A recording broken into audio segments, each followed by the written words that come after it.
अस्सलाम वालेकुम, welcome to my channel kitchen with Maria Noor. I hope कि आप सब ठीक होंगे।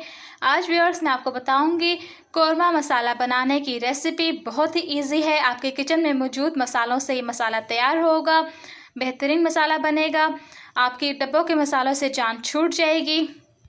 इससे पहले व्यूअर्स मैं आपको बिरयानी मसाला, निहारी मसाला, चाट मसाला, अचार गोश्त मसाला और चिकन टिक्का मसाला बनाने की रेसिपी बता चुकी हूँ। तो आज हम बनाएंगे कौरमा मसाला। आप चाहे इसको मटन कौरमा तैयार करें, इसका बीफ तैयार करें या चिकन कौरमा बनाएं, सब चीज़ों में ये यूज़ होगा। इसके लिए व्यूअर्स मैंने लिया है 3 टेबल स्पून मैंने लिया है साबुत सूखा धनिया। मिर्च हमने लेनी है, साबुत काली मिर्च ली है 1 टीस्पून, छोटी सब्ज़ इलायची ली है मैंने 8 से 10 अदद, जायफल मैंने लिया है 1 अदद, जावित्री मैंने ली है थोड़ी सी। ये आपने देखा है थोड़ी सी इस तरह डालनी है, क्योंकि अगर आप ज़्यादा डालेंगी तो इससे मसाला जो है आपकी हंडिया जो है कड़वी हो जाएगी, कड़वा मसाला बनेगा। तो ये ज़्यादा नहीं डालनी आपने जावित्री। लौंग मैंने लिए हैं 14 से 15 अदद, बादियान के फूल लिए हैं 2 अदद, अनारदाना मैंने लिया है 1 टीस्पून, दालचीनी मैंने ली है चंद, आप ले लें 6 से 7 स्टिक्स इसके ले लें।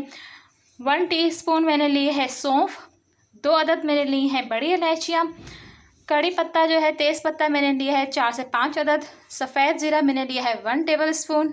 अब आप एक पैन लेंगी, इसमें आपने सारे मसाले जो हैं इसमें डाल देने हैं। देखिए ये सारे मसाले आपने इसमें डाल देने हैं। इन मसालों को व्यूअर्स अब हमने हल्के से फ्लेम पर भून लेना है, बिल्कुल हल्का हल्का सा, ज़्यादा इसको रोस्ट नहीं करना हमने, इसको हमने हल्का सा भूनना है। ये देखिए व्यूअर्स इनको मैंने हल्का हल्का भून लिया है, बिल्कुल इनको रोस्टेड नहीं करना, हल्का हल्का सा इनको भूना है मैंने 1-2 मिनट के लिए हल्के से फ्लेम पर। अब इसमें से हमने कड़ी पत्ते को अलग कर लेना है।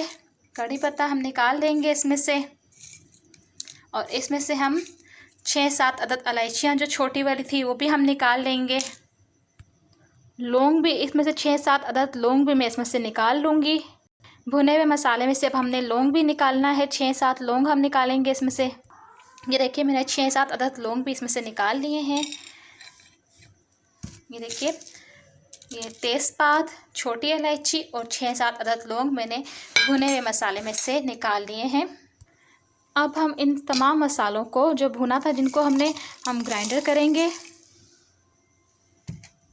इसको हमने बारीक पाउडर फॉर्म में इसको ग्राइंडर करना है। ये देखिए व्यूअर्स इसको मैंने ग्राइंडर कर लिया है।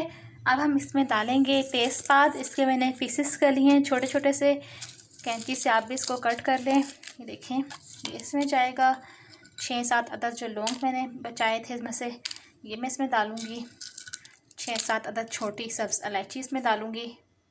अब व्यूअर्स इसमें हम और मसाले ऐड करेंगे। सबसे पहले मैंने लिया है अदरक पाउडर। अदरक पाउडर मैंने लिया है 1 टेबल स्पून। 1 टेबल स्पून मैंने लिया है लहसुन पाउडर।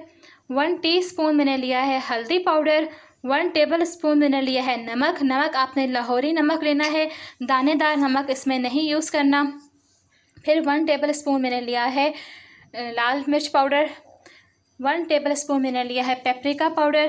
पेपरिका पाउडर अगर आपके पास ना हो तो आप इसमें देगी सुर्ख मिर्च का जो पाउडर होता है वो भी इसमें डाल सकते हैं। इसका पेपरिका पाउडर का कोई टेस्ट, कोई फ्लेवर नहीं होता, ये सिर्फ कलर के लिए यूज़ होती है। अगर आपके पास देगी सुर्ख मिर्चें हैं रंग वाली, वो भी आप इसमें 1 टेबल स्पून डाल सकती हैं। अब इन मसालों को हम इस बाउल में मिक्स करेंगे। नमक, अदरक पाउडर, लहसुन पाउडर, हल्दी पाउडर, पेपरिका पाउडर और ये सुर्ख मिर्च पाउडर। इन मसालों को आपने अच्छी तरह से मिक्स करना है कि सारे मसाले इसमें अच्छी तरह से मिक्स हो जाएं, यकजा हो जाएं। ये देखिए व्यूअर्स कौरमा मसाला रेडी है। बहुत ही मज़ेदार खुशबू आ रही है, बहुत ही आसान रेसिपी है, आप ये ज़रूर ट्राई कीजिए। बाज़ार के महंगे मसालों से आप अपनी जान छुड़ाएं, बहुत ही इजी बनता है ये। अच्छा व्यूअर्स आप जो है इसमें 1 किलो बीफ या 1 किलो मटन या 1 किलो चिकन में आप इसमें से डालेंगी 50 ग्राम मसाला जाएगा। 1 किलो में जाता है 50 ग्राम मसाला। उम्मीद करती हूँ व्यूअर्स आपको ये रेसिपी अच्छी लगी होगी। अगर आपको मेरी रेसिपी पसंद आए तो मेरे चैनल को लाइक एंड सब्सक्राइब करना मत भूलिएगा। इंशाल्लाह मिलते हैं एक नई रेसिपी के साथ। अल्लाह हाफिज़।